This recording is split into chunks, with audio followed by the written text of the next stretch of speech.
matakin duniya da wayewa da lissafi irin abubuwan da ake so a yi na ci gaba ai ya wuce irin wannan tunanin da ka zo da shi. Wannan tunanin fa naka ko a jahiliya ba zai aiki ba.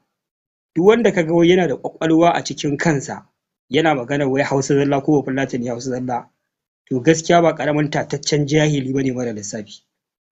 Ba wani mutum mai ɗan wayewa ta zamani ko ƴar yaya take da zai zo yana maka magana akan wai ya tara Hausawa yana cewa wai mu nan mu Hausawa ne zalla ko mu Fulani ne zalla ko ta ƙabila zalla ne. Wannan shashanci ne da rashin kan gado da rashin lissafi. Duniya ta riga ta ci gaba, an waye, ana alfahari da ƙere-ƙere, ƙasashe suna alfahari da abubuwan da suke ƙirƙira na ci gaba. Motoci irin wannan da muke hawa a ƙasar mu sun zama outdated. Ana ƙera motoci masu amfani da wutar lantarki da hasken rana.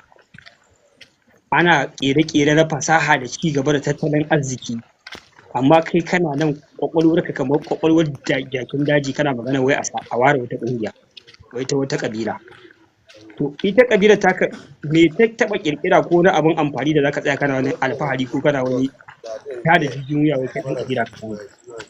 Ka ga wannan tunani ne kawai irin na gidadawa da shashashu da aka sako a cikin al'umma, sai ka zo suna irin waɗannan maganganu. Mun riga mun wuce wannan matakin a rayuwa.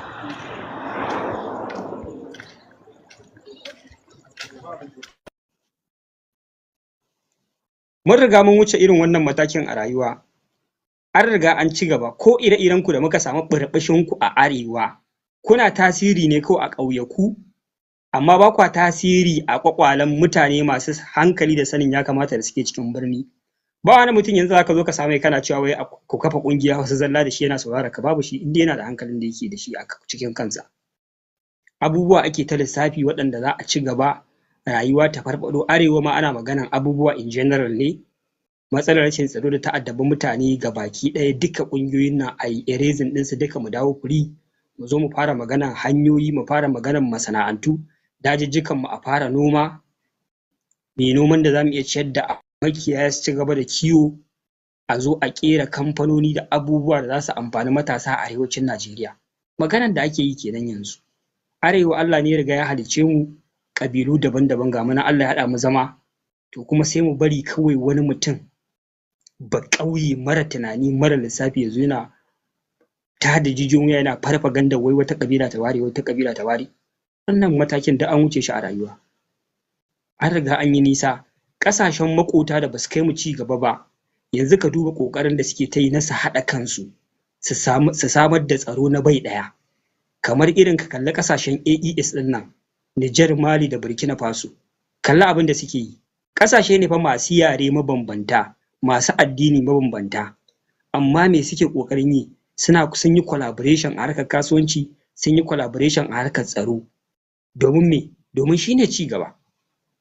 Idan babu haɗin kai babu ci gaba. To idan kai kana baƙidahu mai bagidaje, maƙotanka kana kallon irin ƙoƙarin da suke yi na samar da kansu ci gaba, sai kai kuma shashasha ka zo arewacin Najeriya kana cewa wai a watse, wai Bafulatani ya watse, wai Bahaushe ya watse. Kai wani irin to a cikin dabbobi ma to kai ya sunanka? Wacce me a ƙwaƙwalwarka, me a kanka? Kuma kana maganan musulunci. Wani musulunci ne koya maka banda kai shashasha ne baka da kangar? Shi musulunci fa haɗa al'umma yake. Ba musulunci ba ruwan shi da yare, musulunci ba ruwan shi da jinsi. Duk inda musulmi yake a duniyan nan ɗan uwanka ne. Amma saboda ku an je an ɗebo ta gurɓataccen tunani, tunanin ma ba na hikima ba, ba tunani mai kyau ba, ba tunani na lissafi ba, ba tunani na hankali ba, ba tunani na ci gaba ba, tunani ne na irin kamar yadda na ce a zamanin jahiliya ma an ka kawo shi ba zai yi aiki ba.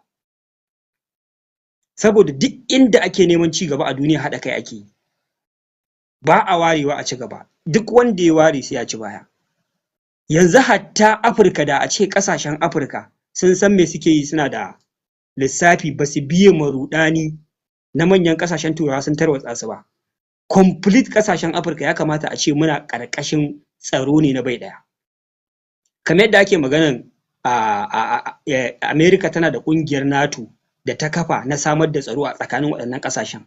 To ya kamata a ce su Afirka ma gabaki ɗaya ilahirin waɗannan ƙasashen suna ƙarƙashin ƙungiya ce ta bai ɗaya ta samar da tsaro wa waɗannan ƙasashen. Ta yadda akwai military forces a tsakaninsu, idan wata ƙungiya ta ta'addanci ta ɓulla a wata ƙasa, waɗannan military forces ɗin a haɗu bai ɗaya a je a dira ƙasar nan sai an kawo ƙarshen matsalar rashin tsaron nan gabaki ɗaya. Yanzu babu ɗan ta'adda a Afirka. To rashin haɗin kai ne yake janyo matsala. Yanzu da irin wannan tsarin ne muke da shi a Afirka, ina muku rantsuwa da Allah ba za a taɓa samun ƙungiyar 'yan ta'adda ƙwaya ɗaya a wata ƙasa ba a faɗin Afirka. To amma me yake Turawa ne suka zo suke nema su ƙara mai da mu inda muka baro, tsarin mulkin mallaka, waccan ƙasar da waccan ƙasar kuna ƙarƙashin kulawarta, mu kuma da wannan ƙasar da waccan ƙasar muna ƙarƙashin kulawar waɗannan ƙasashen. Still fa yanzu irin tsarin da ake so a mai da mu kenan. A Afirkan ma yanzu Nijar da Mali da Burkina Faso suna cikin kulawar irin su Rasha da China. Mu kuma sauran ƙasashenmu da muke under ECOWAS muna ƙarƙashin irin su Ingila da su Amerika. Irin haka ne yake faruwa.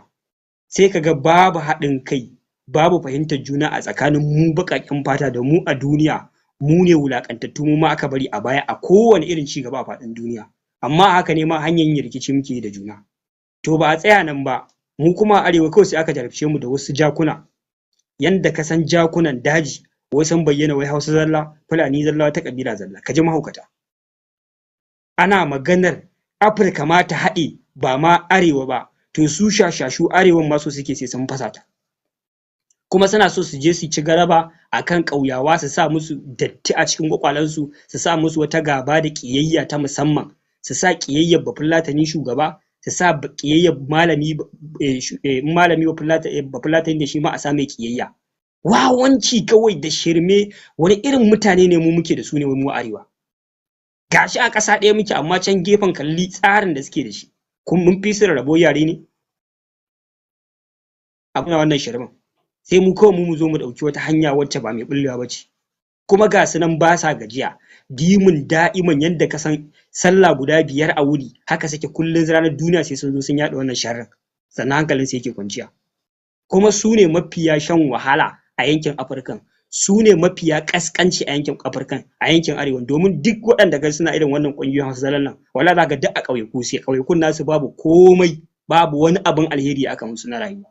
Amma a haka maimakon su rinka tunanin ya za a yi a gina yankin nasu, su samu fica mai kyau, 'ya'yansu ma in sun tashi samu su yi karatu, a'a su ƙabilanci da faɗan ta'addanci irin na jahiliya suke so su dawo da mutane. Kun ga wannan mu 'yan bala'i ne ya same mu iri-iri. Su zagi malamai, su zagi 'yan siyasa, su zagi sarakuna, ba su da aiki sai wannan. Duk wanda ya zo ce a haɗa kai, su ɗuɗɗura mai zagi, su ci mutuncin shi, su wargaza mai lissafi. Sun ƙi yadda. Yanzu haka in ka lura da kafafen sada zumunta, mafi akasarin masu ɗan yin magana akan wani abu da ya shafi al'umma ko a zauna lafiya ko a yi wani abu da ya dace, za ku ga duk sun yi shiru. Waɗannan shashashin ne ba.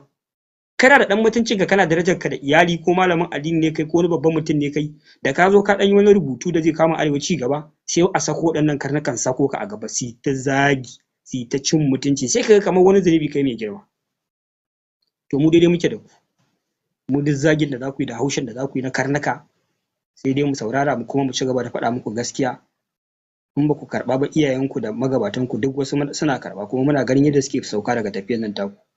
Hatta mai gidan naku da uwar gijiyarku da take turo ku kuna al'ummar arewacin Najeriya haka, to mu daidai muke da ita ba ma ku ba.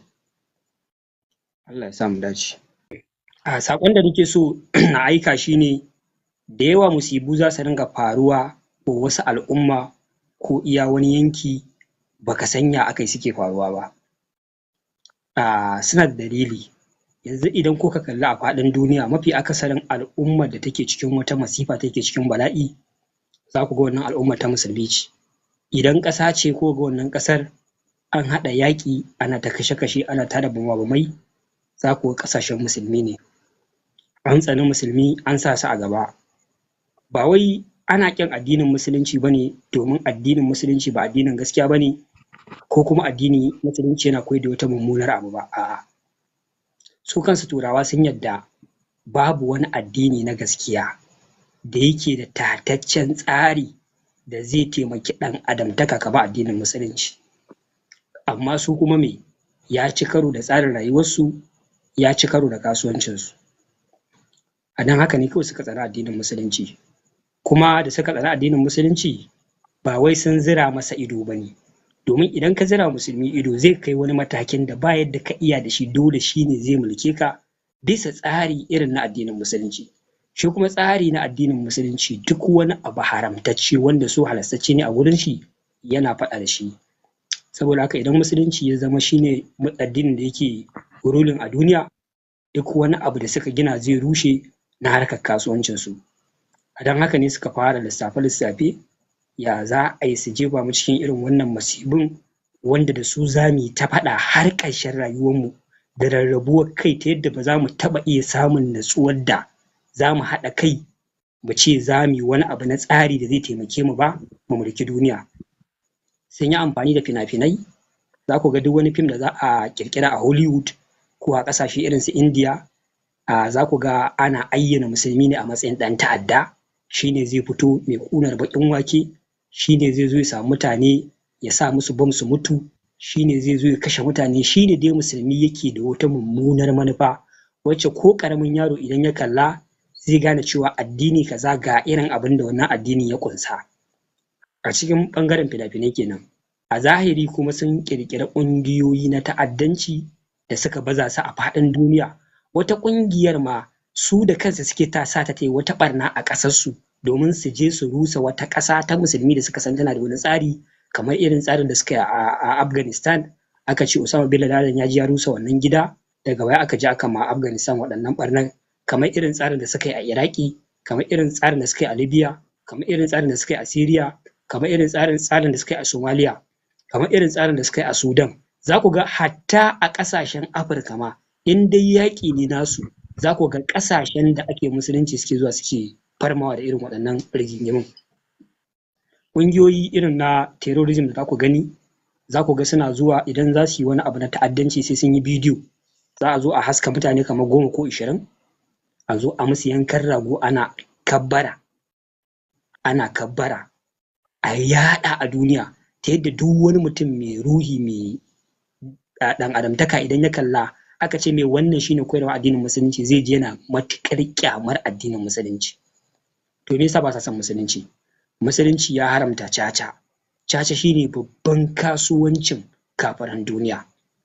Musulunci ya haramta riba. Riba tana ɗaya daga cikin abin da yake azarta su, ba ma a iya cikin ƙasashen su ba, hatta ƙasashen da suke so su mulka da riba suke mulkar su. Za a zo a baku bashin biliyan kaza, a cikin shekara kaza za ku iya biyan biliyan kaza. Duk musulunci bai da irin waɗannan tsare-tsaren ba. Musulunci ya haramta zinace-zinace. Idan ka kalli abubuwan da musulunci ya haramta, su kuma kacokan a duniya su shine arzikinsu, irin su harkar giya da dai abubuwa makamantan haka. Duk ƙasar da aka ce tsari ake irin na addinin musulunci, to babu kasuwancinsa a cikin wannan ƙasar, babu ribarsa a cikin wannan ƙasar. Su kuma ba za su taɓa yadda ba. A don haka dole a sauya gwamnati. Gwamnatin ta zama ba ta musulunci ba ce, gwamnati ce ta kafirci da za ta amince a halatta duka waɗannan abubuwa da yake shine kasuwancinsu. Ba wani dalili sama da wannan. Babu wani abu da yasa ake yaƙa addinin musulunci ko ake ƙoƙarin raunata shi ko a mai da shi addinin 'yan ta'adda illa wannan. Ku kalla ku gani, babu wata irin lam'a da ake jingina ma addinin musulunci a faɗin duniya ko gazawarsa illa terrorism. Babu ita. Idan da kai wata kuma wani ya faɗa ma. Duk abin da za a ce ƙasƙanci ne ko sharri wa addinin musulunci, da abu ɗaya ake yaƙan mu shine ta'addanci. Babu wani abu da ake iya jingina mana a ce halinmu ne illa kashe mutane. Shin kashe mutanen halinmu ne ko conspiracy ne? Ƙungiyoyin da ake tanaza musulunci ne yake ɗaukar nauyinsu, yake ba su kuɗaɗe su ringa wannan ta'addancin da sunansa, ko su ne? Babu abin da bai bayyana a duniya cewa su bane suke ƙirƙirar waɗannan ƙungiyoyin. Yanzu gashi nan ISIS, shugaban ISIS Al-Jolani wanda yake mulki a Syria, shine fa shugaban ISIS fa, shine most wanted criminal in the world. Dala miliyan 10 ƙasar Amurka ta sa ga duk wanda ya kawo mata shi a mace ko a raye. Kuma ita yake ma aiki. Yanzu a ƙarshe ita ta maida shi shugaban ƙasar shugaban ƙasar Syria. Shine president namba 1, ya je ƙasar Amurka ma an tarbe shi an girmama shi. Kuma shugaban 'yan ta'addan ƙungiyar ISIS na duniya kenan. Boko Haram a arewacin Najeriya.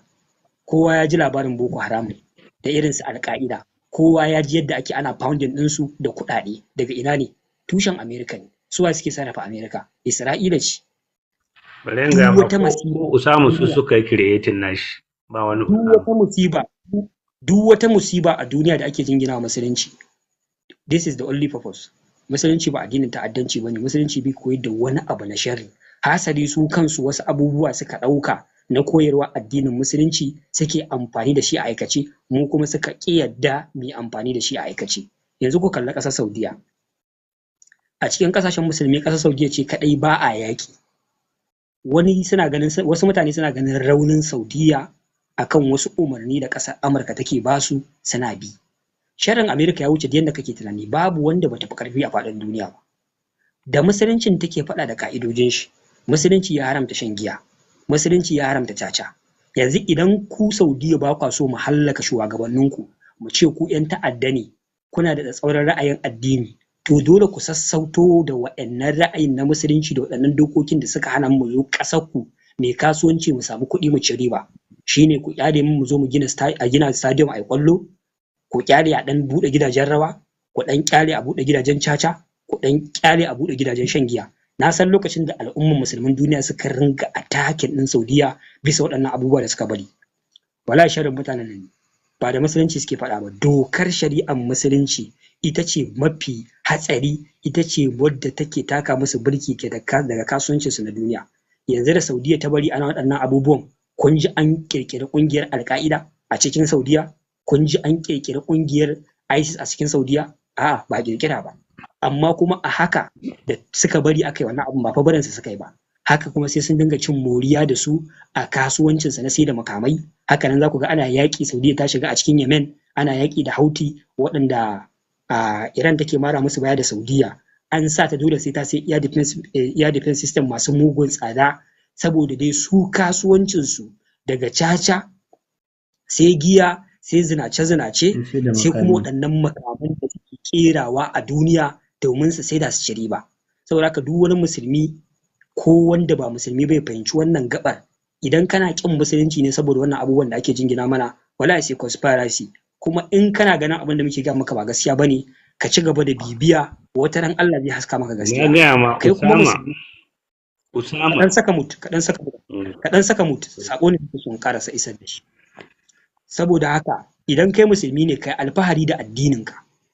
Duk duniya babu addini mai tsari da ya san yancin ɗan adam da kiyaye yancin ɗan adam kamar musulunci, babu shi. Musulunci ya halatta maka ka auri mata 4, wanda waɗancan suke ganin kamar wani abu ne na almubazzaranci ko rashin bawa mata yanci. Amma jama'a kun ga yadda suke bi suna zinace-zinace da ƙananan yara under age, saboda irin zuciyoyin da suke cikin jikinsu babu tsarki na musulunci a ciki.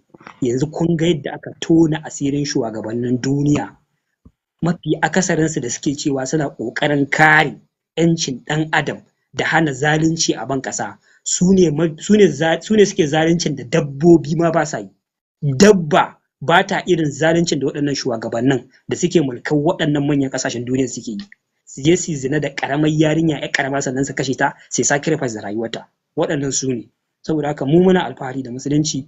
Duk wanda ya ga ana jingina musulunci wani abu na ƙasƙanci, kada ya ɗauka haka musulunci yake, ya je ya bincike ne zai faɗa maka gaskiya. Ga munan dai mu a Najeriya muke, ba mu taɓa goyon bayan ƙungiyar Boko Haram ba mu taɓa goyon bayan wata ƙungiyar ta'addanci ba, amma kullum da an tashi sai a ce 'yan Boko Haram musulmi ne, kuma ba su da alaƙa da musulunci. Duka waɗannan ƙungiyoyin ne, kuma duk inda kuka ga ana yi za ku ga yankin musulmai ne. Shi yasa a Najeriya ma ba a yi a ina, a kudu, a arewa ake yi. Kuma shaida in baka karɓe ta daga bakina ba, za ka karɓe ta daga bakin shugaban hafsan sojojin Najeriya wanda ya ritaya, Christopher Musa, wanda da bakin shi ya faɗi a wata fira da aka yi da shi a Al Jazeera, ko yanzu kai sashin zaka ga firar, ya ce suna mamaki yadda idan suka tarwatsa ƙungiyar Boko Haram ake ƙara amin ɗinsu, a basu makamai, kuma kuɗaɗen ƙasashen waje ake basu. Har ma yi kira ga Majalisar Ɗinkin Duniya ta sa ido domin ta gano su waye suke sponsorin ɗin Boko Haram, saboda yana da yaƙini wannan ƙungiyar daga waje ake sponsorin ɗinta, ba ƙungiyar musulmi ba ce, ba ko musulmi bane suke sponsorin ɗinta. Sannan kwanaki Allah ya tona ya matsa bakin su kafaran duniya arnan. Dan majalisar su Scott Perry ya zo ya bada labarin yadda suke sponsorin ɗin ƙungiyar Boko Haram ta hanyar ƙungiyar USAID, suna ba su kuɗaɗe, suna ba su makamai, suna ci gaba da waɗannan ayyukan ta'addanci. Wannan shine magana na gaskiya. Saboda haka na isar da wannan saƙon ne bisa abubuwa da dama da nake ganin suna ƙara faruwa